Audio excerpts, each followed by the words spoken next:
ఇంకొకటి ఇప్పుడు మనం spoke about all these things, మీరు ఇందాక ఒక మాట అన్నారు సెడెంటరీ లైఫ్ స్టైల్ వల్ల అట్లీస్ట్ 1% ఇన్ ద ఫ్యామిలీకి బ్యాక్ వన్ ఎక్కువ ఇబ్బంది ఉంది అని చెప్పేసి. సో ఇది బేసికలీ సిట్టింగ్ వల్లే వస్తుందా, లేదంటే కనుక వాళ్ళ most of the time sitting వల్ల వస్తుందా, లేదంటే ఫిజికల్ యాక్టివిటీ తగ్గిపోవడం వల్ల వస్తుందా, ఆ లోడ్ అనేది ఇక్కడ నుంచి ఇక్కడ దాకా ఎందుకు పడుతుంది అనేది సో బేసిక్ అండర్స్టాండింగ్ అనేది దాని గురించి ఏం చెప్తారు? సో మీరు అన్నట్టు స్పైన్ అనేది ఒక ఈ ఆకారంలో ఉంటుంది, ఒక దగ్గర స్ట్రైట్, ఒక దగ్గర కర్వ్.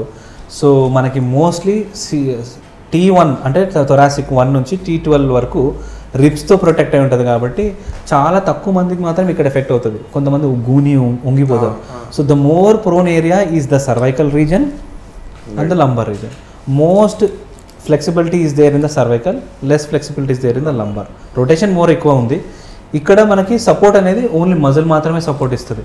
ఆ మజిల్ సపోర్ట్ తగ్గినప్పుడు ప్రొటెక్ట్ చేయాల్సిన మజిల్ ప్రొటెక్ట్ చేయనప్పుడు ప్రెషర్ అంతా కూడా మజిల్ నుంచి డైరెక్ట్గా డిస్క్ మీద పడుతుంది. డిస్క్ లోడ్ కూడా కొన్ని రోజులు భరించి ఆ డిస్క్ అనేది ఇట్లా మెల్లగా డీజనరేట్ అవ్వడం స్టార్ట్ అయిపోతుంది. అయిపోయిన తర్వాత లీక్ అవ్వడం స్టార్ట్ అవుతుంది. దట్ ఈస్ వేర్ యూఆర్ అందరంటారు డిస్క్ బంద్ అయిందని. బట్ నీ మజిల్ ఏమైంది? నీ మజిల్ ప్రొటెక్ట్ ఫస్ట్ లేయర్ వాడు ప్రొటెక్ట్ చేయడం వల్లనే థర్డ్ లేయర్ దాకా వచ్చింది. సో తప్పు డిస్క్ది కాదు, తప్పు మీది, తప్పు మీ లైఫ్ స్టైల్ది, తప్పు మీ ప్రణాళిక, యువర్ ప్రోటోకాల్. మీరు రెగ్యులర్గా మార్నింగ్ లేచి నుంచి మీ లైఫ్ స్టైల్లో మీరు రేపు పొద్దున్న లేవగానే మీ ఇంజన్ కార్ని రోజు తుడుచుకుంటారు. మరి మీ బాడీ నెక్ని మజిల్ని ఎవడు ఏం చేయడు.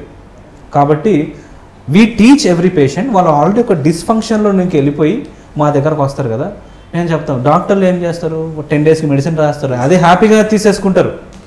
సర్జరీలు చెప్తారు, 1 నైట్లో బెటర్ అయిపోతామని అనుకుంటారు.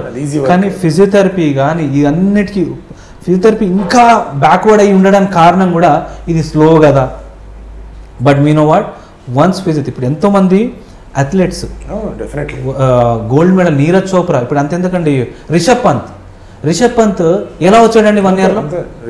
ఫిజియోథెరపిస్ట్ లేకపోయి ఉంటే వాడు అక్కడ తన లైఫ్ ఏంటి? రీహాబిలిటేషన్ వీడియోస్ చేసిన వీడియోస్ చూసారు కదా మీరు, ట్రెడ్మిల్ మీద నడవడం అన్ని ఎవరికి ఇంపార్టెన్స్ ఉంది. So right now from this era 2020 onwards the era has been very very prominent giving importance for physiotherapy. That is the reason all the physiotherapies are being updated right now. ఆ update ప్రాసెస్లోనే chiropractic concept కూడా వచ్చింది. But అది మంచి reason కోసం తీసుకొచ్చినారు ఇండియాకి concept. But ఇది డైవర్సిఫై అయిపోయింది అనేది నా బాధ అంతే. కైరోప్రాక్టిక్ అనేది the best science, the great science helping our profession. But that is not only the king maker. Physiotherapist is the king maker. Chiropractic is also kingmaker in any other stream. But 2 kingmakers కాన్సెప్ట్ని ఒక పేషెంట్కి అందించడం అనేది mainly we are believing in. Physiotherapy, మీకు physiotherapy కోసం వచ్చారనుకోండి, మీకు chiropractic అవసరం ఉంటే నేనే మిమ్మల్ని కన్విన్స్ చేస్తాను కైరో చేసుకోమని. మీరు కైరో కోసం వచ్చారు, ఫిజియోథెరపీ అవసరం అనుకో, నేనే మిమ్మల్ని ఫిజియోథెరపీకి ఎందుకు అవసరమో చెప్తాను. కాన్సెప్ట్ చెప్పడం మా బాధ్యత. వినకపోవడం, వాళ్ళు మళ్ళీ అదే ఫాల్స్ ట్రాప్లో పడాలనుకుంటే మాత్రం థ్యాంక్ యూ సో మచ్ అని చెప్పేసి పంపించేస్తాను. Simple. Like and subscribe Eagle Media Works.